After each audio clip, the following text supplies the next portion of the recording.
Hello, all, and welcome to the Fantasy and Sci-Fi Fanatics podcast. I'm your host, Daniel Coolbaugh. Today, I have me a very special returning guest, Logan D. Irons. How are you doing today? Good. Thanks for having me on. Yeah. Anytime, always welcome. I was excited to, save you a spot. Everybody always knows I love when people come back onto the show. Love to get little snapshots of you guys. I feel like you're a perfect example, right, of when you had Bridget King's out. Oaths of Blood, was just about to come out. I think we were like within maybe like 3 days or something like that, the first interview. So people should have to go check that out. So when I saw book three coming up, Kindle had reminded me. So I was like, I got to get Logan back on so we can kind of, check in from here, particularly, once you have a book three out. So I'm so glad that we could have you back and, pick your brain and, kind of check in and see where everything's been going for you. So thank you so much for coming back. Yeah, I'm happy to be here. Happy to share and chat. Yeah, awesome.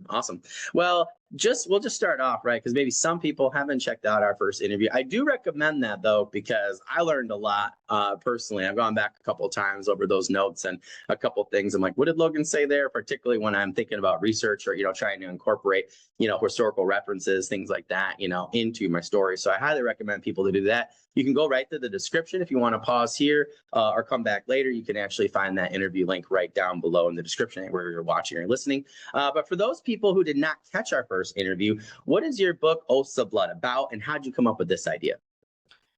So Oaths of Blood is about a Norman mercenary who becomes a werewolf in the sack of Jerusalem during the First Crusade, and he gets embroiled in a conflict between an immortal order of knights and those that they call the Hunted, which are other werewolves.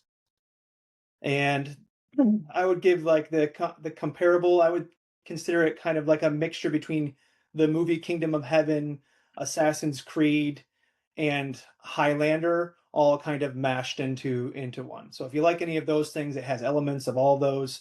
There's the Holy Grail plays an element. The Knights of the Round Table are included. So it really, we take a lot of these supernatural myths and kind of mash them into real history. The historical part of it is pretty sound. I did quite a bit of research to make it feel like it was real history, even if it's kind of this secret supernatural history that's going on in the background.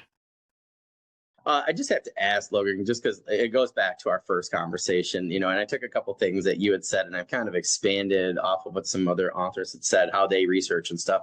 And I know what I'm starting to do, but I'm curious that, what ways do you research exactly? Are you, listening to Audible? Are you reading books? Are you emailing, people that know things, watching YouTube videos? I'm just kind of curious because everybody has, like their own way of researching. So I'm kind of just curious for our audience, like, how do you go about your research?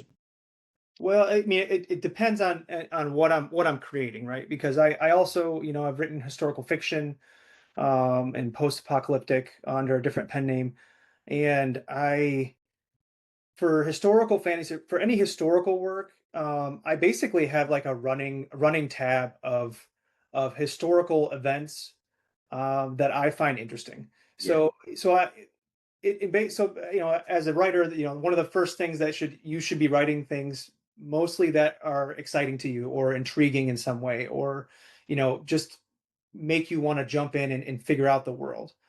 So a lot of times I will look at when I come across an event, for example, if you want to talk about Oaths of Blood, like the First Crusade, a very dynamic, like historically and like globally, a very dynamic event. There's already, excellent conflict between like the East and West, Christianity and everybody else, basically. Those like overarching global conflicts are already built into this underlying conflict that we have, that the characters are embroiled in as well. And so I look for things that are, where you can kind of pit factions against each other, or just intriguing characters. Some historical characters, they're, if you wrote them as fictional, that people would be like unbelievable, not real, right? And you're like, no, like this guy did do a lot of those things. Yeah. And so another one character that comes to mind is like Harold Hadrada.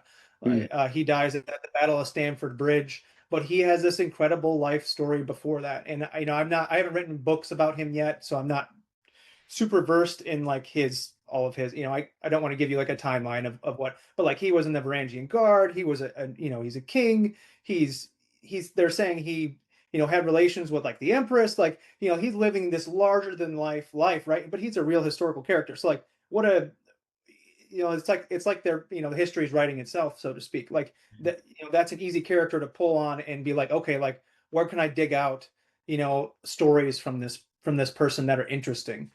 So I start with things that interest me, and then I dive into, in particular, I like the military and war kind of history with battles. So I look for battles that are, maybe where the underdogs win, or where somebody gets crushed, because those kind of heroic victories or like, devastating defeats, because I think that creates a lot of conflict, but also a lot of like emotion for the characters Yeah, involved. yeah. And so in book 2 of my series, The Sands of Bone, it starts off at the Battle of the Horns of Hattin, which is basically where the kingdom of Jerusalem's, the Christian army in the Holy Land during that time period, basically gets wiped out. And that single battle, amongst others, but like that battle basically sets up the fall of the entire kingdom, because Yeah. they all get annihilated. They don't have an army anymore, and it's the beginning of the end for that kingdom. And that is just such a dynamic point in that history, that you have to write about it. Like you almost have to, like it's just so interesting, at least to me. Yeah, Maybe not to everybody else, but and I don't know if you want me to talk about the Sands of Bone, since it's kind of a segue into there. yeah. But Go right ahead. Go right ahead. yeah, Sands of Bone, it follows our same werewolf crusader or werewolf mercenary, Robert Cutnose, and takes place about 90 years later, because the werewolves in my series tend to be they're semi-immortal. They still will eventually die of old age, but they live very extended lifespans. And in this one, he starts off at the Battle of Horns of Hattin and survives that, and he gets begrudgingly pushed into defending Jerusalem this time around, with a famous noble from the Holy Land. His name's Balian of Iblin. I'm not good at pronunciation of names, so I probably massacred that. And he gets kind of begrudgingly, pushed into defending Jerusalem and also defending Balian against the Order, as well as a new faction in that universe, which is the Brotherhood of Assassins, and they play their role as well. And so that's kind of the second book, is very, very focused on his experience. Mm. And then in the third book, City of Wolves, Robert Cutnose, and this is the finale for this series, Robert Cutnose ends up in Constantinople, with the Emperor's Wolves, which is the last werewolf pack of warriors in history, and they get stuck fighting in the Fourth Crusade, which is kind of gets glossed, at least as far as the way most people that I know of that study history. The Fourth Crusade gets glossed over quite a bit, Oh because yeah, the Third yeah. Crusade has some really dynamic characters in it, like Richard the Lionheart and Saladin, in particular. So that kind of gets. It's like the First Crusade people talk about, the Third Crusade people talk about, and then it's like doesn't matter after that. Yeah. Those are the kind of the two popular ones. Yep. So that I really found studying the Fourth, because the Fourth Crusade, the Crusaders come in and they sack basically the capital of the Christian world, which is Constantinople, which is the Eastern Roman Empire. People today call them the Byzantine Empire or the Byzantines, but that's a term that became popularized later in history. They would just Yeah, they like would have just 1900. considered themselves Eastern Romans, Yep. potentially Greeks, even though if they weren't, the way we think of Greece today, they would, it would Yeah. encompass a lot, basically Turkey, Anatolia, and things like that. So like, when you use those terms, and for them, it means something different than it would, for us today. And so that follows, like that story actually is quite a bit longer than Sands of Bone and Oaths of Blood. Okay. And they're just, we're culminating, we're taking all of these characters that have shown up in the first two books, kind of culminate for this final battle at Constantinople. So you have Cutnose, and Maria's back from the first book, and Galahad, who shows up in all three, is there. But now, since he has a weak bloodline, he's actually really old at this point. yeah, compared to some of the other characters. So and we have new bad guys show up, as well as, or villains, antagonists. Bad is relative. Yeah. I like to make my villains or my antagonists not necessarily always relatable, but I like to give them, everyone's the kind of the hero of their own story, right? So I like to give them, and that group in particular, the Order, give them some interesting qualities or interesting, quests that they're on, self-serving or not, that they that make them, I think, well-rounded characters as well. Like they're not just a baddie, right? Like there's depth to the reason why they're doing the things they're doing, and they're not necessarily serving their order. A lot of them are self-serving things that they're doing. So that's fun too. And the last book that I had, which is really a novelette, and it chronologically happens before Bridge of Kings and before all these, but it's basically the origin story for the Emperor's Wolves, and a side character that we see in Bridge of Kings and in Oaths of Blood. Ulf Bolverson shows up. This is his, one of his origin stories, so to speak, and this is how the Emperor's Wolves comes to pass and how they create this group, and he's an integral part of it. But that story is all from the viewpoint of the Roman Emperor Basil II's. It's all from his viewpoint, so you get to see Ulf from kind of an outside, somebody who doesn't know anything about him. You get to see him that way, and so that was just a really fun. It's a great precursor before you read City of Wolves, but chronologically, it's would technically be the first in the series. But it definitely gives you some good background into how they came to be. Although you don't need to read it to read City of Wolves, but it definitely well, rounds that backstory a little bit for you. It's such a cool cover too. Like it's like definitely one of my favorites that I've seen recently. I was like, yes, please. And then I read, I was like, yeah, I'm gonna read that. But I was like, it right away, like that and the blurb, I was just like, yep. I was like, oh, it's a novelette. I don't care. I love them. Like I love novelettes. I love novellas. I'm like, yep. I was like, yep, yes, please. So that was super cool. Do you mind just mentioning Bridge of Kings again, because that was the first one I read of yours, and I absolutely, that was like, I don't know if I've read a novella within the last couple of years that I liked as much as that one, to be honest. That one was just really, really awesome. So if you don't mind just telling us just a little bit for people that don't know that one, also love that cover too. So yeah, I do too. That cover was done by Felix Ortiz. oh, he's amazing. He's one of my favorite cover artists. So yep. I was really excited to work with him. Like the Alex Ross of this generation, in my opinion, like because I loved Alex and like for comics, but in terms of indie sphere, and not I have like I just had Tom Edwards do mine, loved it, but yeah, Felix is just like knocked out of the park and making. I tease him all the time. I'll text him after. Actually, I think it was yours, and then there was like 3 others. It was like Bridge of Kings. There's a couple other authors, and I was like texting him. I was teasing him. I was like, Felix. So I basically messaged him. I said, stop. He goes, what do you mean? I go, leave some talent for the rest of us. Like that's like you're making me feel like I need to really up my game with writing, which is great, right? So I was teasing him, but yeah, it was like yours, and there was like 3 others. It was like bam, bam, bam, bam, bam. I'm like, dude, you had like 12,000 people like on, one Facebook post or whatever. It was like X post or whatever that like saw it, shared it. It was absolutely amazing. But yeah, he's absolutely just an amazing artist and just such a nice guy. So agreed. So Bridge of Kings. So that's actually, you can get that for free if you sign up.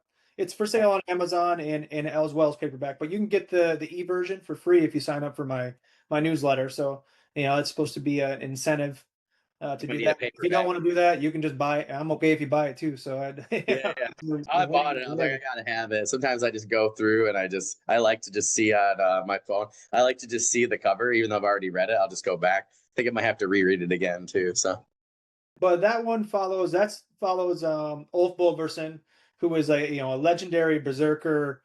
Ulf Hednar, which is the term I use to refer to the werewolves as in some of the cultures. That's how they refer to them. And that's his last stand, so to speak, at the Battle of Stamford Bridge. And so if you're familiar with, if you're any kind of familiar with the year 1066 in English history, the Battle of Stamford Bridge gets kind of overshadowed by Hastings. Okay. and because it's the precursor, and that is where Harold Godwinson surprises Harold Hardrada, yeah, the same name, Harold Hardrada, who is a Norse king who lays claim to the English crown. I believe it's after the death of Edward the Confessor. I think that's right. I think so. Um, Somebody will tell he's us not important because later. the guys before that. Yeah, but he actually is really important. But so yeah, that follows that battle there at the Battle of Stamford Bridge. And in history, they talked. And this is kind of how a lot of this idea started with. I've always been a little fascinated by this battle because there's this unknown, unnamed Viking.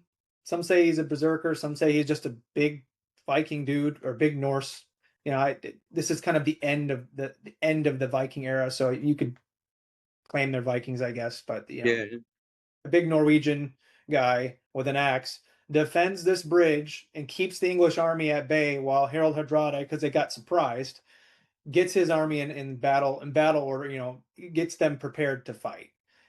And the big problem there is that they don't have their armor, and I'm still fascinated why they don't have their armor. I figure that they would probably carry that around with them, or at least keep it nearby. But apparently, it's not anywhere close to them during this battle. But Yeah. it's almost his entire army in one spot, and they have weapons. They just don't have their battle armor, and that always surprises me that they allowed that to happen, because It they was something almost weird. certainly lose because of it. Yeah, it was Um, something weird. I remember because I had just seen something about this recently where somebody gave like a weird explanation. So I almost think that it was like something really strange, like they didn't want to get it wet or something. But I think I was looking at another guy, and I think what actually happened was like somebody, I think it was like a spy, and they like actually set it away on purpose. That's like my thing, and I'm actually researching this now. But yeah. it was funny because I was like, "This is Logan's book right here." I was like, so it was so funny, but it was like really strange. Like today we wouldn't buy like what I mean, like what the explanation was. It was something so trite and trivial. Like I don't believe it. Some of it's probably a little bit of hubris Yeah, totally. on Hadrada, because this guy's a famous commander, king, general. Like he's been around the block. He's kind of fought everybody. Yeah, yeah, So he knows how to lead, he knows how to fight. And to have him, I think, probably a little bit, well, we already beat these guys, the other guys way down south, because he yep. beats the northern English lords. I think it's Morcar and Edwin are their names, and he beats them at Battle of Fulford first, and then he gets surprised by the king showing up with a huge army just really quickly, and he just doesn't, I guess he doesn't have good intel, because this whole army shows up and he's not ready for it. And anyway, this berserker, and I was like, how does this guy do this? They say he kills like 40 some people Yeah, yeah, before somebody, stabs him from beneath the bridge. And I was like, you know what? Like, wouldn't it be awesome if this dude was like a werewolf berserker or something? And I'm like, that's actually really cool. Like, let's extrapolate this out and make this into something else. So uh, that's kind of where the Bridge of Kings comes from, the Battle of Stamford Bridge, and that idea kind of blossomed into the Oaths of Blood, and it kind of incorporated several different elements of things that I enjoy or wanted to write about into one series there. And I don't know if this might be probably opportune time to mention this, is that in October, I haven't scheduled it for pre-order yet, but in October I'll be launching a book called Wolves of Hastings, and it's within the Oaths of Blood universe, but that is basically the direct follow up to Bridge of Kings, and so it follows Ulf Bodvarsson and Arnulf at the Battle of Hastings. And I a while back I've been toying around with that they have a good dynamic duo now, that the yeah, enemies, the friends, and like they're there's these other main events that happen after the Battle of Stamford Bridge, and I was like, you know what, like let's jump in here and just let's do this. Like, yeah. I already know the characters well, and I wanted to kind of continue that storyline. Arnulf kind of has a revenge storyline with the guy who had kidnapped his Mm. family. So having Ulf be in there, he's kind of that old king, that veteran wise warrior, and kind of Arnulf is a little more of a hothead at this point because he's still really young. and dangerous. So I kind of, they have a nice dynamic together, and so that'll be Wolves of Hastings, and I think it'll be an interesting take on the Battle of Hastings, which most people that enjoy history probably have at least heard of it. Uh, Yeah. you know, our history that we tend to learn here in the U.S., at least historical past the founding of our nation, tends to lean towards a lot of English history as well. So Yeah. Yeah. Yeah. most people probably have heard of it, but yeah. So that it was really fun to like study, and this is kind of self-serving because when I write these historical fantasies, even when I'm working on, I have a couple fantasies that I'm working on as well. Mm. But even when I'm working on those, like I'm reading a lot of history, Yeah. I'm Yeah. a lot of history to make those that world building and that lore like authentic. And some of it's self-serving. Like I really want to understand how the Battle of Hastings went, so like I get to read up and nerd out over Yeah. troop movements and like why they're here versus there and like the composition of their armies, like that stuff I enjoy. So like it's kind of, it scratches an itch, I guess. Yeah, yeah, yeah. No, I totally get it. Well, I love Bridge of Kings, so I'm really looking forward to that because I felt like it was a great story. It was a great, like the story itself, right? Being, novella, but still like it had a great arc, within the book itself. But yeah, it definitely got me ready for, your world and, like book one, like Oaths of Blood. But yeah, I was like, oh, I wonder what happens like in between. But I like that though, because and that's like for my urban fantasy series, like that's how I'm setting it up, right? I got prequel novella trilogy like 2 years roughly before the first one, because for me I'm like I don't necessarily, because I like how they did Superman recently, where it's like not, and Spider-Man, right, where you're kind of like into it, and then then you could do stuff. I think it works for books for that. I've seen a lot of people do that, and I was struggling to write the start, and the character was kind of like, I just want to be over here. So I was like, cool. And I was like, once I develop the other things and just get to the fun part, I was like, that gives me a bunch of time, right, where I can do what you've done and write little novelettes or novellas or short stories or, or prequels, actual books, in between or something. But I think that's smart. But I love what you did with Bridge of Kings, because that got me like really ready for your world, and, gave me like, I feel like it gave people a really good taste at, like what you're providing. It was like a really good teaser trailer kind of thing. It was like, I think it was like perfectly advertised for for what you were, what the blurb and everything and the stories are about for, the next three. So I think that's just a really good, if people haven't, checked it out yet, I definitely think they should. I also really like every cover's been like absolutely amazing in my opinion, and really fits, like the, historical urban fantasy, as I like to call it, like genre. So I think I think you're doing a really good thing. That's when when your newest one came out, I was like, oh, that's such a cool cover. I was like, the blurb sounded cool. So I thought it was just such a great addition to, just, the brand that you're trying to do here. So I think that's a really good lesson for people to learn. So Yeah, yeah, and I think too, like I really enjoy this universe, and because the characters have such a long lifespan, like yeah, as a history person, I'm like, oh, kind of like the Highlander world, right? I can throw these guys all over the place and yeah, yeah, have them do all sorts of things and live all sorts of lives and be maybe sometimes they're the good guys, maybe sometimes they're villains in their own right, and it just that's a lot of fun to me. And yeah, I that fact that I can play in all these different time periods is just a lot of fun. And yeah, so we'll see, what the kind of reception is for this additional series. But I would like to personally, like I would like to continue um developing or rounding out that universe in different time periods and showing, oh yeah, the conflict in different stages of its, because in Oaths you're getting a certain, this is the conflict at this point in time, and it even the Wolves of Hastings, the newer one, like you're getting this conflict in like a pretty narrow scope. mm, And I imagine it as being in different phases of kind of wax or waning depending on who's kind of winning the yeah, conflict over the course of history.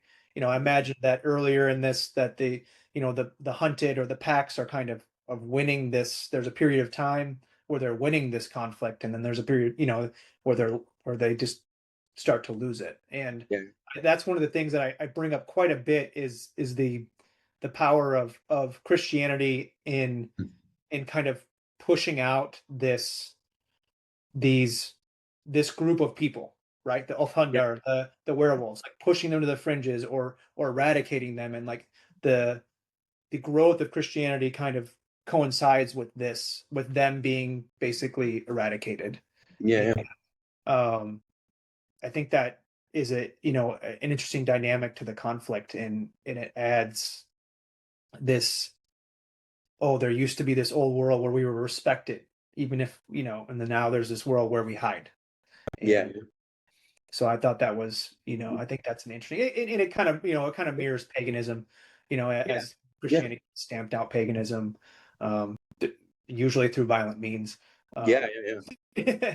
Yeah. Very. so I find that interesting, and it's I would like to continue to playing with that world, whether it's in ancient times or whether it's more modern times, more modern conflicts. I find it all interesting. So, and we'll see.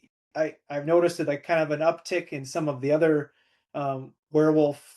Some of these things are kind of trends, right? Yeah. Vampires was a trend for a while, and I don't know if it's on its way out or not. It seems to continue to be popular, but werewolves kind of come and go too, just like zombies and Yep. kind of the monster groups. Yep. And I've noticed, like the Joe Abercrombie's The Devils, which I'm listening to right now on Audible, and I'm like, oh, they're Norse werewolves. Weird how they show up, right? Yep. Which is interesting, and it's fun to see someone else's interpretation of Oh, that, and it's been a lot of fun, and I know was it Robert Eggers is just he's getting ready to come out with his yeah. werewolf. Yeah. Yeah. Uh, Yeah. I did hear about that. Like, oh, I think it's we gotta next go. year it comes out, and it is a medieval werewolf movie. And I was Yep. like, I'm doing it, dog. Like, call me up, right? but but it's interesting to see how the things kind of Yep. trend away or trend to. So again, like I'm enjoying it, and I try to write things I enjoy. Obviously, you want to you know get your work into people's hands. So Yeah. sometimes some of the things you enjoy, maybe you need to kind of put it on the back burner for a while if it's not, if people aren't buying it. But I imagine that I would continue to at least do some things in this universe going forward. I have this. I'll do this other. It should be another trilogy, the Wolves of Oh, cool. Hastings trilogy. I don't know the timeline. I don't know if I'll do it as quick as I did, Gotcha. Yeah. because Yeah. I have some other fantasy work that I'd like to get out that may actually appeal maybe a little more broadly to the fantasy community. Because this historical fantasy that I write, I imagine it appealing to both historical fiction lovers and fantasy lovers. But Yeah. sometimes I don't know if it falls too much in the middle or too much Yeah. historical, Yep. or what it is. So I do have some straight up fantasy that hopefully I'll be coming out with. Cool. The goal is next year. Oh, cool. That's super cool. I was gonna say, yeah, it's hard, right? Like that's like I redid. I had I had a whole different idea for like covers and stuff, and then when I had some beta feedback come back, and I'm like just from a few friends and stuff, and just for like covers, blurbs, stuff like that. For I didn't steal Logan's The Hunted. Sorry, we hadn't even talked yet, and I had already come up with that for my universe. So I didn't steal it. I have the timestamp, people. Somebody else mentioned something. They're like, for my fantasy series, they're like, you talk about this all. Oh, Mark Timony and I had a lot of stuff. I'm like, well, guys, I'm like, you got to understand. I'm like culture diffusion, right? I'm like, we're from the same area, right? Like you and I, so we got a Sure. lot of similar things, right? So, and it's like me and Mark, it's like the same thing, right? It's like Wheel of Time, Terry Goodkind, so it's like there's going to be certain things that are similar, but I always find it funny. But yeah, it's like it's so interesting, right? I had feedback, and people like, it's too military, like for the covers, like especially prequel novella one. I'm like, okay, so then we are adding a few more, fantastical elements Mhm. to all three, actually. So I think my friend has been really busy with his own series that's luckily like tipping up. So I think actually I'm going to go for my prequel novellas, unless I have the time to like Photoshop and just fix it myself. But I kind of like to see what they do, because I've had a lot of friends that have had some good stuff. But yeah, it's hard, right? Because I'm like, I want to, my character is a veteran, but it's not really military fantasy. I've had people ask me, I'm like, well, he's going to be using guns. He's kind of like Harry Dresden, like he's he's cool. Like whatever way he's going to kill the monster, essentially, right? Like as a monster hunter, it's like the right weapon for the job. But and he has friends that in the series that like a coworker that's going to be ex-army, that kind of thing. So they're using those tactics, but it's not. It's kind of hard, right? Because there's other military fantasies where they're I would say straight military fantasy, but mine's kind of going to be using those people. And if you like that, you could come over. So I'm worried about that same thing because I'm like, and then I have history in it too, right? Like, so if you like history, you could get in there, but I always worry, I think we all do, right, about the conglomeration, right? And like, Right. how are you finding your audience? So I think that's always hard. How are you finding your audience? So I'm just curious. I Had to ask it. Well, I mean, I think probably like many authors that probably don't have a huge publishing company behind them pushing. Um, it it's hard. It seems like it's kind of like one day at a time, you know. I think most of the time, really, what it ends up is you, you need to make sure your stuff's getting in front, like Yeah. getting in front of people. And so like advertising does tend to get the job done, and so to speak, but you kind of have to be willing to kind of bleed money into it. Yeah. Yeah. And that, so that can be difficult. So it really, to me, it's about finding those readers and getting your stuff in front of them over and over until they're like, hey, you know what, that does look pretty interesting, or I do have time for that. And it's just hard to continuously try to find your readers, because I'm not, you really don't want just a reader, right? I mean, Yeah. I'll You want take all the fans. readers we can get, but Yeah. like, what really you want to create a connection where like you have fans, or the ultimate readers, a reader that picks up all your stuff, who's like, I love that world you build, I love these aspects about your writing, I want to read all your stuff. You want your super fans.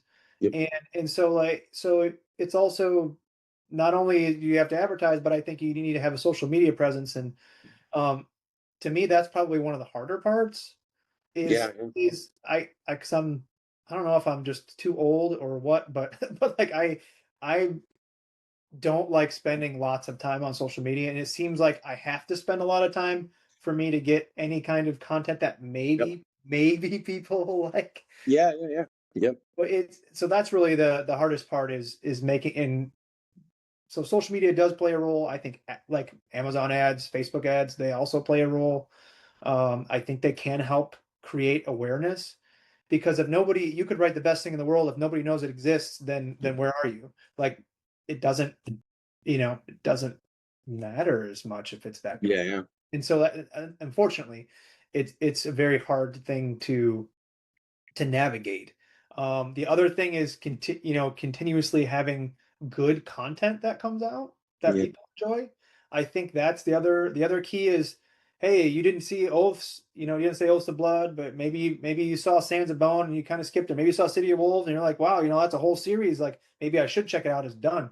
Or as you continue to kind of pop up in people's world, or their what they're looking at, you're more likely for them to find you. And maybe a different story resonates with them better than Oaths of Blood did. That's kind of why I wanted to work on some other different kinds of fantasies, that maybe readers that will enjoy that kind of fantasy more will be more likely to be like, oh yeah, I really enjoyed that, I wonder what other stuff he has. Oh well, I'm not against historical fantasy or whatever, I'll Yeah. check it out. So I think that's the other part of it, is staying in the algorithm, so to speak, Yeah.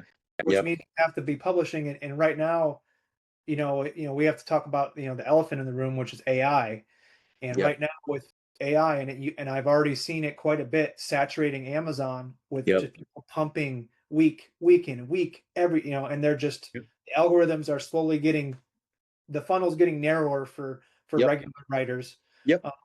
that maybe can only do 2 books a year, or 1 book a year, or Yeah. Yeah. or it's just, it's getting, in that aspect, is getting a lot harder. And I don't know what that will look like in a year, two Yeah. years. I don't know if they will put some sort of curb on there, or Amazon will Yep. change their algorithm to reward people that are writing slower than AI.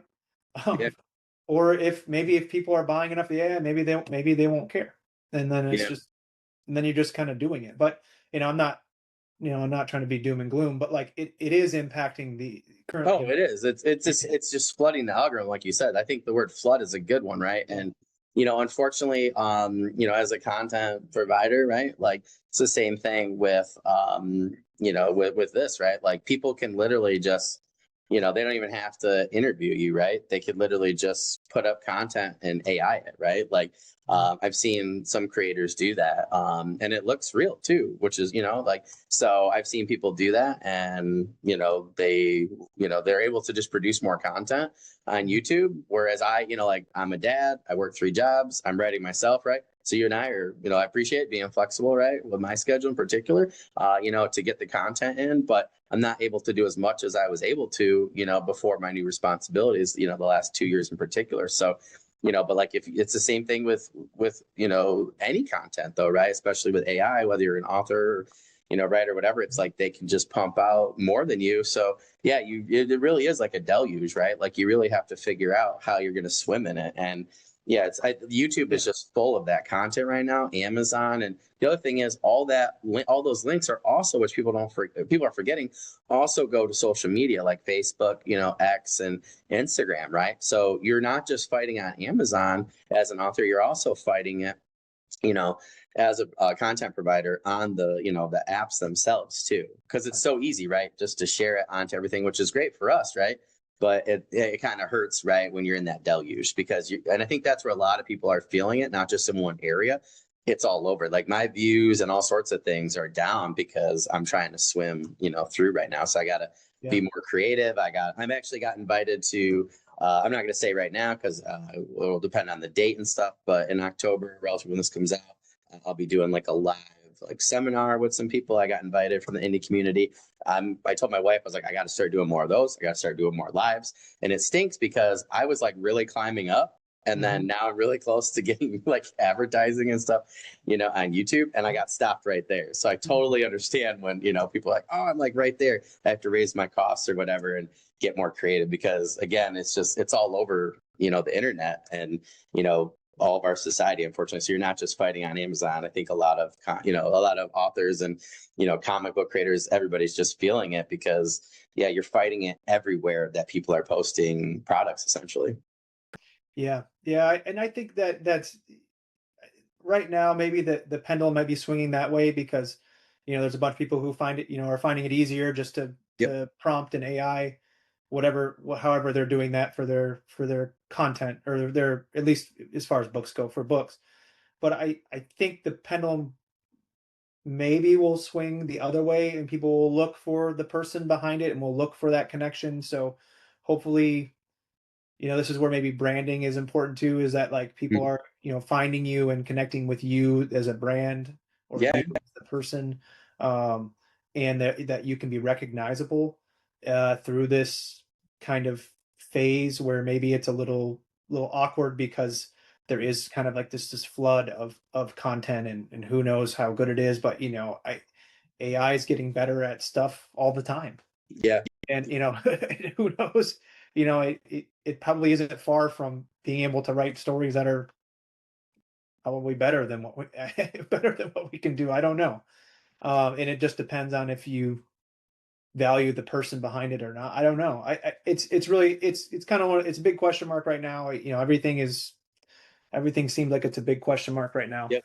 But it just it's interesting. I think like most things, you know, keeping your nose to the grindstone and That's it continuing all the to time. come Yep. out with good quality content that you enjoy and that hopefully your fans enjoy, and to continue to, you know, put yourself out there and make quality content that maybe people like. I think that in that case, you hopefully we can survive. Um, Yeah. I think Amazon eventually, I mean, I don't know, like part of being a historian, right, is you see different trends and things. So I was looking into different advertising, marketing things because I'm teaching like a business course, right? So we were looking at different things, and I have a lot of kids that are into history. So we're looking at how to set up curriculum differently. And I'm like looking at these things and I'm like, I really think it's just going to come down to eventually that Amazon is going to classify things into different categories. It's going to be eventually something. My idea is like it's probably going to be three. It's going to be all AI written or created, and people that want it go there or don't care. People that have a blend will be in the middle, and people that don't use any are going to be just human made or whatever, right? I really think that it's going to go down to those types of classifications eventually, because you do have quite a few people that, like, no offense, I'm not going to read your book if you used a bunch of AI and stuff. Like, I might not know for a while, but I'm just gonna, like, each to their own. But for me, I'm like, it's hard to write a book, and I just respect people more that can write their own book. Same with art, so I have a lot of friends that were artists. I was originally going to be an illustrator, so I'm like, I'm not about to undercut people, right, that I'm part of a community for, and that are helping us out, so I just won't do that. So, but I know some people that don't care, like you said. So I really think it's going to eventually, one of these days, going to be classified just like they have the genres, subgenres, like that. Like, I think you're going to have a tag or something one of these days, that, because I think that's smart for them, right? And also they'll make more money, because you and I will go to one section, somebody will go to the other, you know what I mean? And it'll be easier to find the things you want to find. So I think it's going to end up being like a category or several categories later, personally. But I think that'll help us out too, because then that helps the algorithm, right? Because then we'll be seeing here more of what they want. Exactly. Yeah. And I think it's like a store, right? You're just pointing to people. So I think eventually they're just going to have to do that, particularly with this flood. And like you said, it's a pendulum. It always swings back the other way. And unfortunately, you just have to be ready, right? Like, if you want to make this a business and you want to be successful, you got to be ready for the pendulum to swing the other way. So yeah, I think you have to be willing to. You kind of have. Sometimes it's just about treading the water before you can get moving again, right? So and yeah. and hopefully it doesn't feel like that for too long. Yep. But I, I guess we'll see what the next couple of years look like. Yeah. Well, my friend, he asked me, he's like, do you really want to be an author? I was like, yes. And he asked me, because I said right now, I was like, I'm just like in the thick of it. Like, I'm in that dad mode right now of like, Yeah. we're in like the hardest part, right? Got two bottom teeth left, we're pushing boundaries, I'm just exhausted, right? My work, unfortunately, we've done a lot of great things, but we've improved a lot. So it was a lot of work this past year. So I'm like just burnt out everywhere. But he asked me the other day, he's like, do you really want to do it? I'm like, yes. And he's like, but why? And I'm like, first of all, I feel like people will like my stories. And for me, it's just like, I don't know, it's just weird. Like, I just can't quit. And, the characters are talking to me. And every time I talk to somebody, they're like, oh, that sounds really cool. And, I have like a list of people. They're like, oh, please contact me, right? Just from the idea. And I'm like, that's cool. But just to get to hang out with people like yourself, podcasting, or just to get to go to Worldcon next year, and hang out, and just to be an author and get to do the authory things, I don't know. Like, I don't know. And like, just to get to talk to people that, are like, hey, I really like this, like your feedback. I loved Holly's. I loved Sarah's. Like, that alone made all the work worth it, and I know it's just going to get better.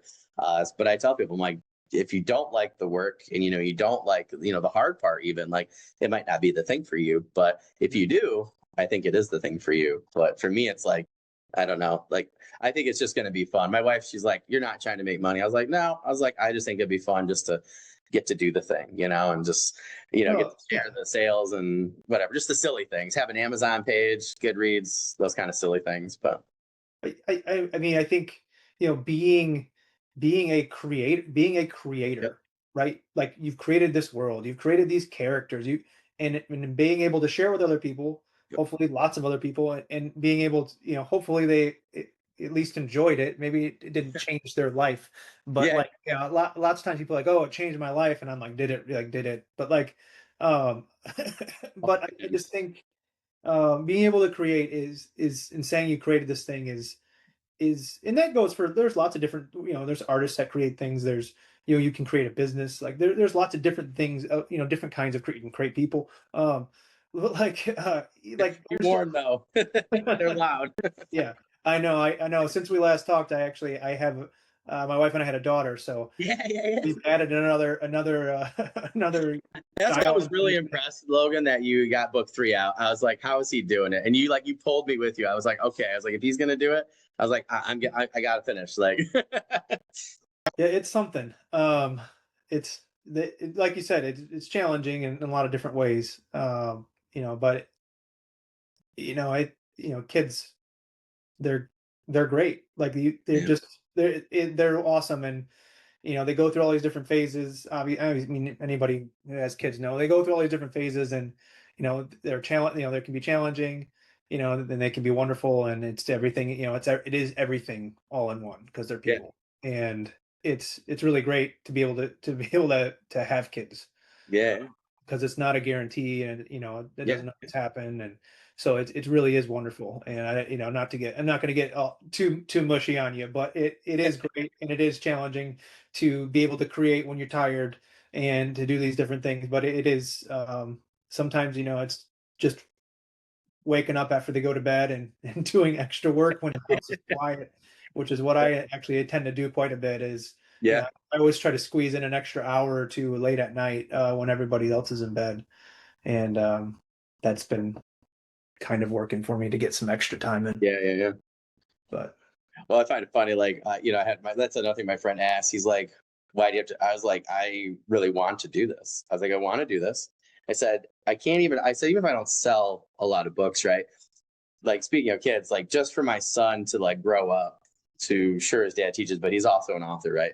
To get to go to Comic Cons, right? Where we're not on just the far side of the table, we're on this side of the table, right? Like, to get to know that dad has wanted to do this since age 14 and has done it, right? Has overcome everything. I think just the lesson alone, right? That, like, if you really want to do something, put the work in, right? That it's achievable, right? I think just that yeah, alone, and showing that, having that example, and showing that even though something's hard, but if you love to do it, it's worth it, right? So I think there's all those other, lessons. But somebody asked me a while back, like, what's the greatest thing you created? I was like, my son. I'm like, what do you mean? When you write books, I'm like, it's still my son. I was like, it makes it hard to write at times, but you're right. It's so worth it. Like, him and I hang every night, and I do the same thing. When he goes to bed, I'm doing something. I'm writing, podcasting, doing something.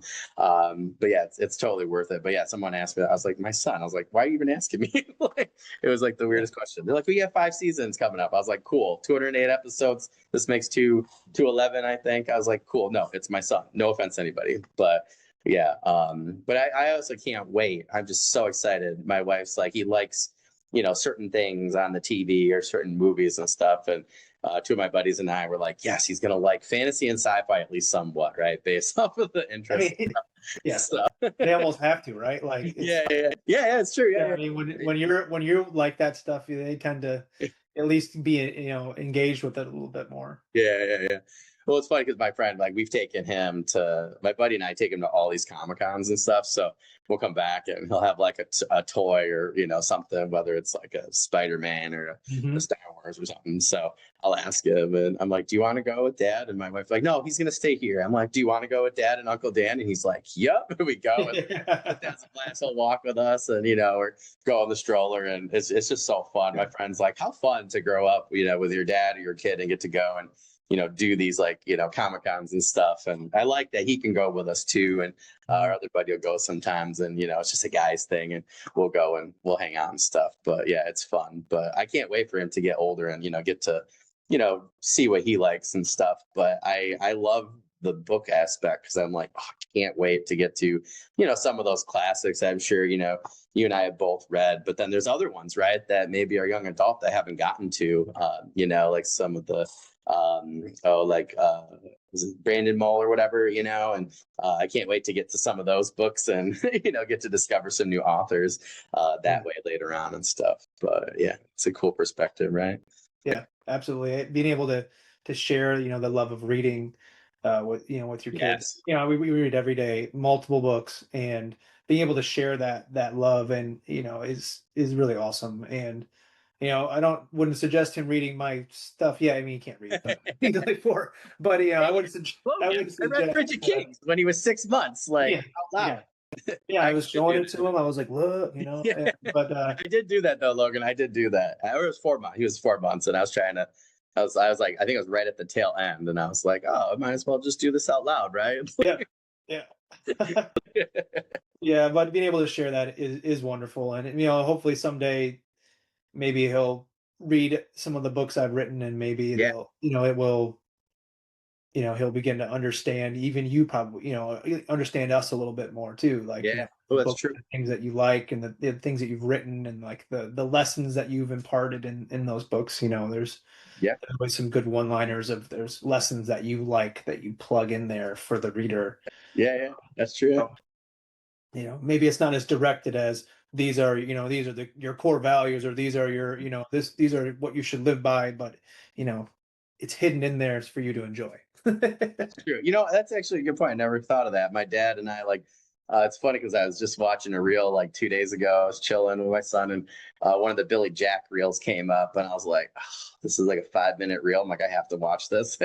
uh, I just loved it. My wife's like, what are you doing? I was like, I used to watch this movie with my grandpa and my dad. And I was like, I just loved it. So she's like, oh no, another martial arts movie. I'm like, yes. My son, I used to watch Chuck Norris in Walker, Texas Ranger, like all the time. Like I'd come home from work when my wife was on maternity leave, and like I'd come home and she'd go do whatever, a nap, and we would sit there, and while he would wake up from his nap, and that's what we're doing. But it's funny though, right? Because like those are things too, right? Whether it's media, TV, movies, or whether it is books. But you're right. Yeah, it's interesting. Like my dad and my grandpa always liked the hero that beat up the bullies, right, and helped the defenseless. So for me, that was just like no wonder I'm a teacher. Like that was just instilled in, right? And it's funny when those values are displayed right through media. And sometimes you don't even know you're trying to impart those ones, right? So I definitely agree. It'd be interesting. Yeah, I never thought of that with book wise. So hope my son reads yours and mine and gets a little something from it. So Yeah, hopefully they get something from it, right? yeah, that's really cool. I do want to go back though, because I just want to mention to our audience. So this is how I got my friend into Bridget King. So we read Patricia Briggs, and I really like the historical perspective she uses, whether it's mythology or different history at different points. Now, granted, it's modern day, right, for her Mercy Thompson series and stuff, but there are characters that have lived for thousands of years, right? So they've encountered some of the different time periods, people, some we've talked about, and different parts of ancient history and stuff. But for me, it was really cool because I was like, oh, I always love those older characters like Charles, who's half the American, half like Irish or whatever, from from like Scandinavia, I think, or something like that. But I always loved his character, right? And I loved his dad and his older brother, because you get to see these like historical fiction perspectives, of these characters. Now, I've always said, and this was before I read Bridget King's, I was like, oh, I really want an author to do that. I want Patricia Briggs to take these characters and put them in ancient times, and we get to see these werewolves and these other, supernatural beings, and see how they interacted at that time. So when I read Bridget King's, I'm like, this is exactly what I was hoping she would do at some point. So I feel like you really got nailed down the historical, like urban fantasies, I like to call it, perspective. So Bridget King's for me like totally filled that gap. So I'm really excited to continue with the rest of the books, because I have been reading a lot of other urban fantasy, but for me, I really want to go back and kind of get more of that perspective. But I thought you did that like so well, and Bridget King's, I think, really set that up, and for me, really scratched that itch. So I just want to say to our audience, if you're an urban fantasy lover, or historical fiction or historical fantasy, and you like that kind of thing, I love Bridget King. So this, Logan's books are going to be, I think, really perfect for you. So that sounds good. Pause, go to the description, go buy them all, review them, come back, let us know how it went. But yeah, Logan, I thought that was like, that's really what drew me, to Bridget King's. I had a friend suggest it to me. He's like, we were talking about a different friend, and she's like, you really seem like you like Patricia Briggs. You like this about it. Because I think, this book is going to be, really good for you. And I think she was totally right. So I'm really personally really excited I bought the rest. So I'm really excited to, get into Oaths of Blood, and, get to see more of this world that you built, and, kind of how you went with the characters. And I just love, like you said earlier, like, you love seeing different people with werewolves and how they do them. I love just seeing how different people take historical perspective and, mythological and, the urban fantasy perspective, and really incorporate it. Now, we've talked before in our first interview, I want to do historical urban fantasy. I have characters and stories, right? and present day, but I want to do some of those, whether you call them prequels or, whatever. I love combining the fantasy, like you said, with the historical. So I'm really, really excited to dive in here and, and I love that, City of Wolves, is here as well. So I can just, kind of go right through the art, but I love the other novelette too. So I'm gonna have to get the other side as well. So I'm gonna, I'd probably, if you're into it, then I would definitely read Past Empires before City of Wolves. Okay, cool. That's actually what I was going to ask you next. So I'm glad. I think so, because it gives you kind of the origin, the background of the Wolf Guard, which I think is really cool. I've always been interested in the Varangian Guard, which is what they're based on, and I think that, I mean, it's just a cool element that there's this company of werewolves that protects the Emperor, and is only loyal, or is just loyal to the throne. So no matter who sits on it, they're bound to it. And so if somebody else ousts them when they're not around, they're like, sorry, dude, we're loyal to this guy now. And just these giant ancient Vikings that protect this emperor, these human emperors that are corrupt and things like that, but they have these really amazing bodyguards, so they just kind of keep the empire just kind of keeps chugging along because of this kind of supernatural element. And so that one's a lot. That one was really long, but it's a lot of fun.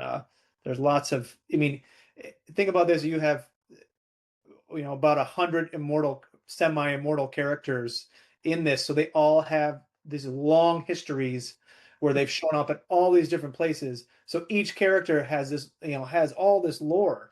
And so that actually, I think, made it take a little bit long, because some of the characters are important enough where they get to tell that kind of their backstory a little bit and the history of that. And so that, I think, probably made it a little bit longer, to kind of build this band, this pack of ancients up, and that have, how a lot of their history is interconnected before they came there. Oh, that's cool. That was fun. No, it's super cool.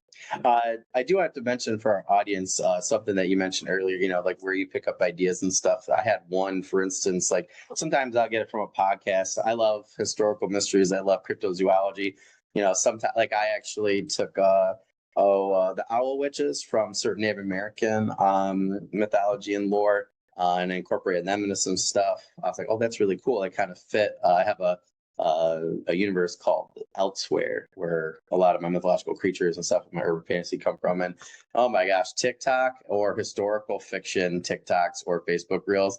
Like, one guy shared something, I forgot, there was like one of the popes, right, where Rome was being invaded, and they had like the 400 like Swiss Guard or whatever before them, right, where they defended the Pope, but there's like 400 of them versus like whatever 12,000 of the other invading army, and they hold it off them enough time for the Pope at that time to get away. And I was like, oh, storing that for later. Facebook will have there's these 3 knights that some people say like became immortal, like these 3 crusaders and stuff, not from the Grail but from a different way, and I saved that. So I've got a lot of really fun stuff. I had one I was talking about, the TikTok reel talked about what if the Aztecs were ran by vampires, actually, and that's why they were so bloodthirsty. I know, I feel like I saw that one too. Yeah, it was so cool. Jim Butcher obviously took that for changes. Like, it's like book 14 I just got done with the Dresden Files. Did some stuff there, but I took it a different route.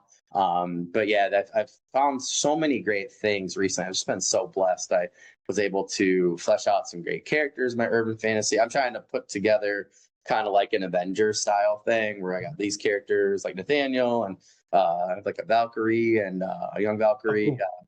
Have a new one I haven't told anybody about, but he's called the Jade Sentinel. So he's basically like a souped up version of Shang-Chi, but with Jade powers, and protects the universe and stuff, and the Jade Realm. So I took a lot of really cool stuff that a friend had given me. He's like, you got to watch this guy's YouTube channel.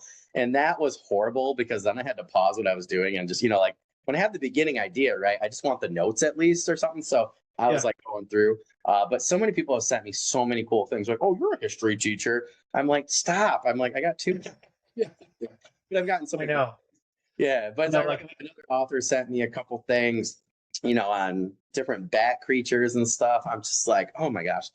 Yeah, so I think especially with historical stuff, if you somewhat a historical mystery or fantasy or something, right? I'm like, I got to save it for later. So Instagram, I do, I'll save the reels or whatever. So I feel like I have too much, but yeah, but I love, with Bridge of Kings, I was like, oh, I know this story. And then once you kept going, I was like, oh, that's a really cool element to add. This person, is this thing, and that's why this happens. And I just thought that was super cool. But I love stuff like that. I love when people do things like you did for that, and this series, because I'm like, that's exactly what I love. As I love history, I love fantasy or sci-fi. I love when people put them together and create something new. It's like a new recipe, but it's like you get that same taste, right? But it's a little different.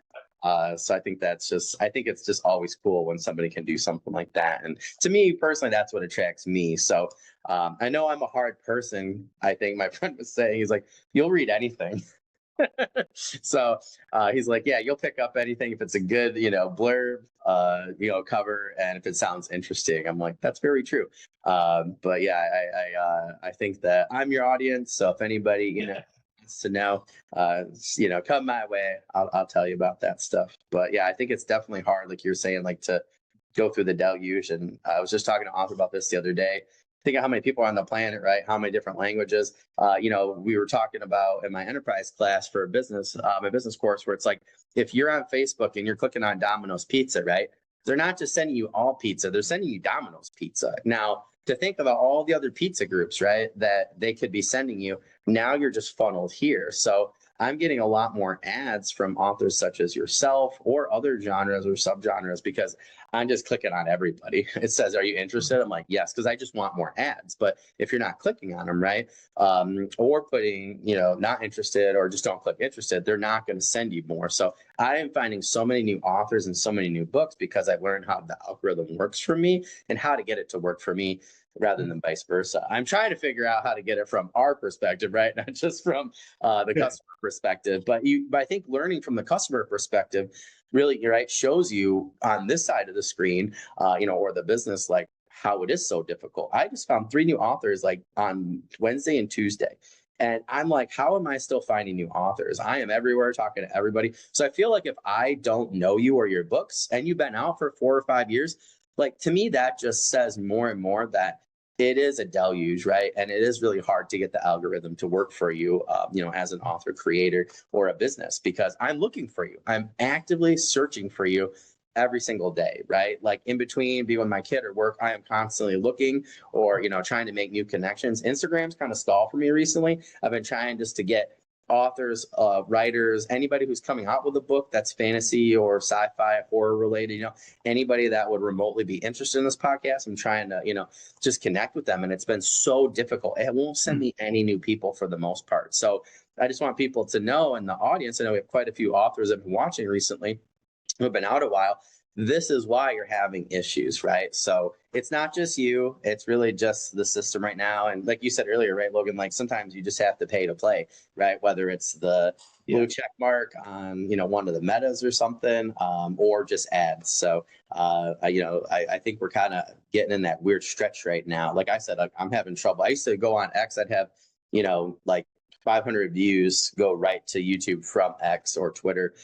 And now it's like almost impossible for me to be seen on there. So I think it's going to be interesting, right? Like you said, to try and find ways to work. That's kind of I think probably the natural progression of a lot of the platforms, right? When the platform first comes out, if you're an early adopter, you potentially can reach a lot more people as they find it. Yeah. But then as it goes along, like most of these platforms, they're not doing this because they like connecting people per se, right? They're doing it because they're valued, they make a lot of money. And eventually that platform changes to a pay to play.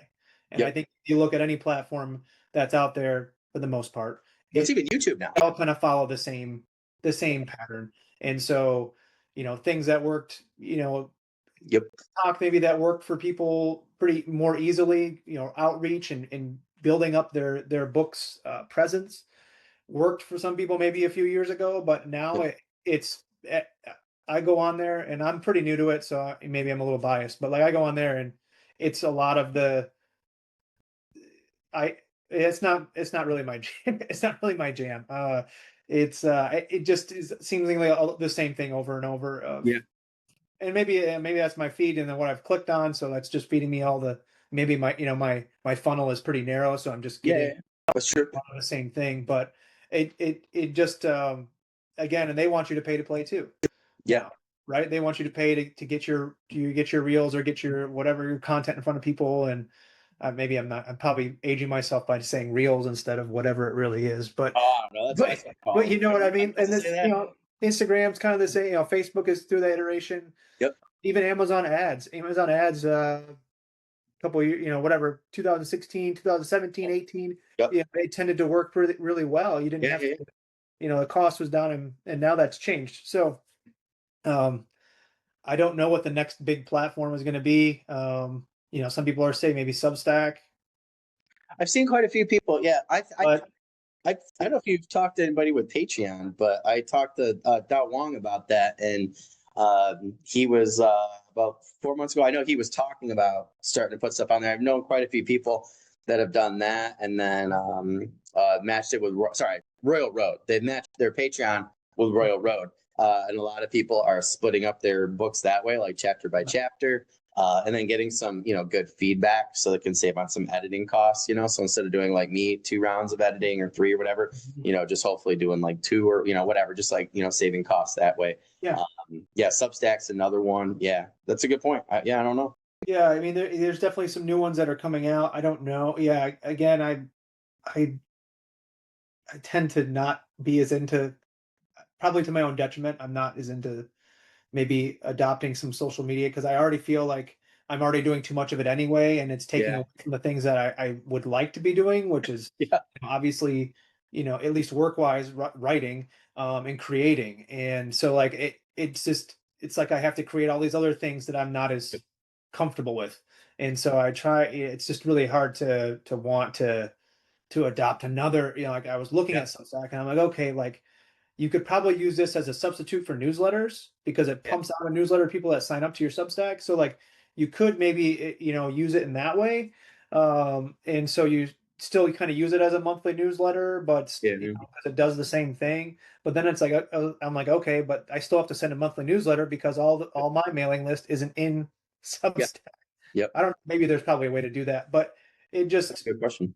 Sometimes it's kind of this thing where you're like, do I have enough bandwidth? Do I have enough, mental capacity to join another thing, try to learn it and master it, and it's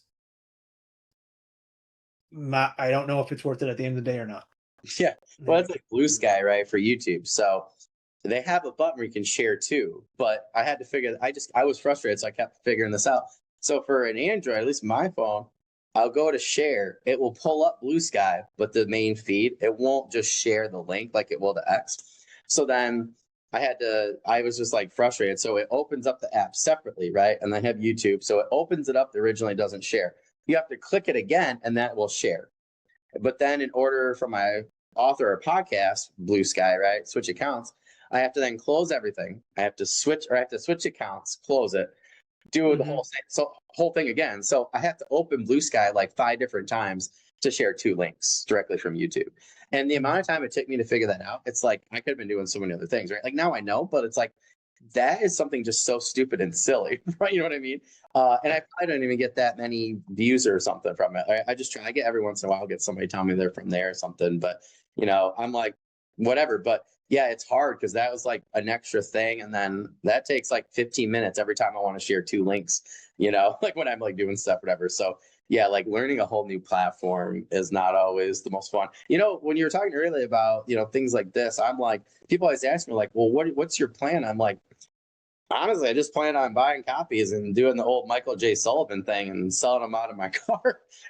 There's a lot of local shows here that are just like really cheap. It's like $45 or $50. With the podcast and other things, like I can make my own merch at school really cheap. I just have to provide the materials because we have the sublimator and I have a Glowforge, all sorts of things. We have 3D prints. So if I just, provide my own, we have new bamboo printers. So if I make my own, like minis or something for characters, I buy a spool for $15 on Amazon. I could sell each one for whatever, like $15, right? And I can, that way for me, it's like going to a show. I can sell merch, talk to people, and sell books all at the same time. So for me, it's like I had somebody talking about $250 on Amazon. I'm like, that $250 for me could go for almost the whole year to go to shows, and get those materials, and then set up a store on my website, So for me, I'm like, I do better in person, or talking to people. So my strategy is also going down and doing the free events at our indie bookstores. But I'm lucky, right? Because I have those ability, because there's so many different events and stuff. The high schools here will throw on different stuff for different districts. But for me, it's like, that's what works for me. And I feel like that's what I'm going to go with. And I feel that's going to be right now, this upcoming spring, when I'm releasing. I feel like that's going to be personally my biggest bang for my buck. Not that I'm not going to do social media and stuff, but this platform also for YouTube. I've seen a lot of authors just start a YouTube channel, because it's just the easiest thing. And then you just share it to Facebook or, whatever, put it in your newsletter. So I still think finding what works best for you, but also trying new things at the same time. So it's the best thing. But I mean, I think I read the advice, pick one or two platforms that you're comfortable with and that you want to be on, that you somewhat enjoy, and then stare at your phone like this at it for hours every night in your bed. No, I which is what people do. But I do think, I mean, probably picking one or two, or at least one that you enjoy, and just being present on there. Yeah. That's too hard to do 8. But I agree with you. Getting out into the community, which sometimes can be hard depending on where you live. Yep. And what kind of community events are hosted, the library, or whether it's indie bookstores, or just book fairs. Like I'm in a pretty good area for that. But with COVID, that kind of shut that scene down for a little while. And I never really got back into it. But I think meeting people face to face, and they can be like, well, I met this author, I have his book, he signed it for me. Yep. I think that can really, help word of mouth, as far as, spreading the word about your books as well. So I wouldn't, you kind of have to weigh the pros and cons of spending your weekend doing that. Yep. Whether you want to do other things. Yep. But I always like to throw, probably, I try to do about 4 shows a year if I can, a couple bigger ones and then a couple smaller ones. Yeah. So that is what it is in that regard. But I mean, I know I know some people that do them all the time, right? Their weekend, their calendar's filled with Comic Cons in different places and all over it, and they probably do pretty well doing it that way, because you're definitely getting in front of a lot of people that are probably already interested in similar topics. Yeah. And that's really the thing, is it's not just about showing your content to somebody, it's showing to people that are potentially interested in that content. Yep. I just wanted to mention this because I was talking to another author a while back that just started doing this. They were going to Renaissance festivals. And I was like, ooh, because they're doing historical fantasy. I'm like, oh, that's such a great idea. And he's like, I'm like, how are you doing? He's like, oh, dude, I'm doing pretty well. He's like, but I found my audience. I'm like, oh, that's a really good point. Yeah. So I know people that have done that, but you mentioned the library too. I know Kevin Hearn has his own, like he went to his library, like, I want to give you guys a bunch of free books. So he gave them like his entire stack. Right. And then they made like a little like shelf like for him. So yeah, I think libraries are a good one. Yeah, I was surprised. I never heard of someone doing a Renaissance festival before. And they're like, yeah, a lot of people like history. So like they pair up with a historical fiction author, and then the two of them go. So they share a table. And it's like, usually somebody sells something at that point. So you're right, though. I'm more likely if I see you at a Comic-Con or something, I like your book. Like I would have bought all of yours paperback for sure. And then I love like going and then having them sign. I don't know. I do that with comics too. It's like my wife, she's like, you're ridiculous. I'm like, it's fun to talk to an author in person. I met Shale Snyder at the Saratoga Comic-Con a couple years ago before my son was born. I talked to her on social media, and then I went and I, talked to her quite a bit around doing the show and everything when she didn't have a lot of people. I bought everything she had. She has like a really cool character that's like similar to like The Witcher and like a dark fantasy. Was really cool. And then she has an urban fantasy series too that looks awesome. So I literally bought everything paperback signed, but I knew I was going to do it, right? Yeah. So I came out, my wife, she's like, you were walking to the car, like, like a kid with candy. But it was awesome. So yeah, like there's times, right, where and then when people do one paperback, right, or hardcover ever, they tend to want to keep going, right? Depending on what they buy. So you might actually get a super fan like we talked about earlier, right? Sure. That way. So Yeah. I mean, I've had the Comic Cons that I go to probably the most. I've had people show up the next year and be like, "Okay, what do you got? What's next?" And so like that's the kind of, you'll see a lot of the same people at, especially if they're ones that are kind of, that you go to frequently because they're local. You'll see a lot of the same people out, and they'll be interested, if they enjoyed the first one or second one. Sometimes and some people will buy all of them right up front too. Again, like I don't do it as much as I used to. Some of it's kind of just because family stuff. Like it's hard to lug a couple kids to these things for an entire weekend. I'm much more likely to do like a 1-day event because I can sell that to my wife a little easier because I'm I just got to go for 1 day and then we pack up and leave. We don't need to spend the entire time doing it. But it definitely can be helpful, at least in creating awareness of your work and your brand. Yeah, that's a great point. Well, I know we're winding down on time. Just want to make sure that we have enough time for our last question, because that's why we're here, right? Do you have any other news updates, current projects, anything like that you can share with us? So yeah, like I started off kind of with the Wolves of Hastings, which I've only released to my newsletter list that is coming this fall, but it looks like it's going to be out in October. Actually, the goal is exactly October 14th, which is the anniversary of the Battle of Hastings. So that's cool. On that anniversary. So be looking for that. That's Ulf Bolverson and Arnulf, battling for the English at the Battle of Hastings. And so it's not a super long one. It's a little shorter. I kind of opted for a little shorter novel for this, at least for this series. I kind of test out to see if people enjoy that as much or more or less than the other one. It should be exciting. And then next year, nothing's official yet, but I'm looking to come out with a couple books next year. So in a regular fantasy. So to feed my fantasy fans a little more stuff. Yeah, it's cool. Well, I'm looking forward to that as well. So I just want to remind everybody you can find Logan's books anywhere, and book and social links anywhere where you're watching or listening to this podcast. So just go below and check out the description. Please make sure, like I said, go back to our first interview. We talked about quite a few different things actually between the two, which is great. Covered quite a few topics. So make sure you check that one out as well. We just want to make sure you guys are checking out everybody's links. Make sure you're following them, please and thank you, on whatever platforms. Just helps everybody be seen, like we talked, right? Gets you through the flood as an author creator. Please make sure you're also reviewing. I make sure that I review every product that I buy, that I read, that I listen to, that I watch, just because it helps everybody out and everybody in the process. So please make sure everybody's focusing on that still. Logan, thank you so much for coming on again. This has been fabulous. I look forward to Oaths of Blood. I'm hoping I can get my last 6 books in and get the reviews up and go from there. So it's going to be one of my palate cleansers. In between, I got you and another author on the other day that I'm going to do that for. So I'm going to kind of sneak them in. Nobody look back at my 2025 reading list videos because I got into half of them. I told you guys. I'm the same way. I can't focus. I'm a reader, so I gotta be ready for whatever it is, and you got to catch me at the right moment in time. Yeah.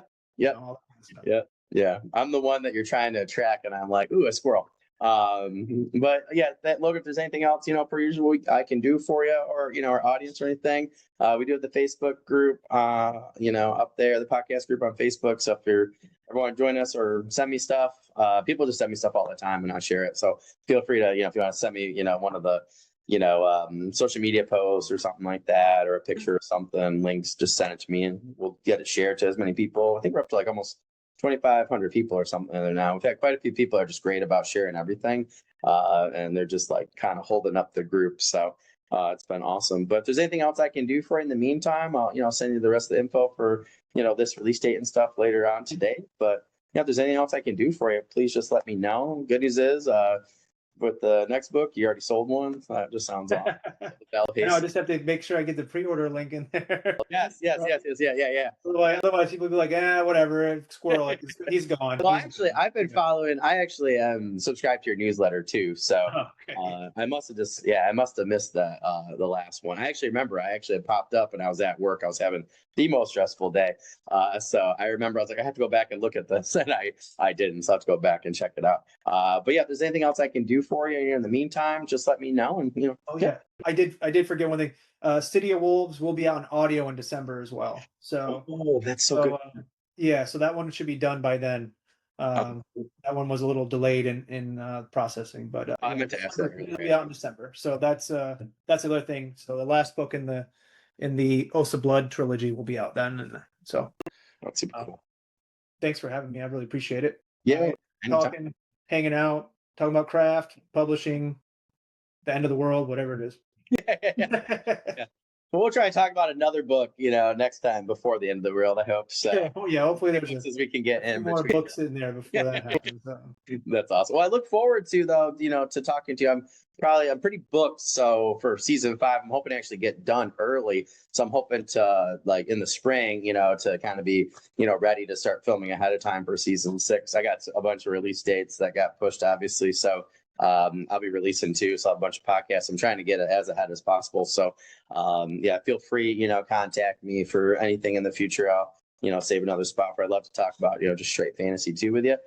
So just keep me and us updated, and we'll do whatever we can for you. Can't wait. All right, buddy. We have a good rest of the day. I'm sure I'll talk to you on social media, my friend. I'll see you later. We'll see you. Bye.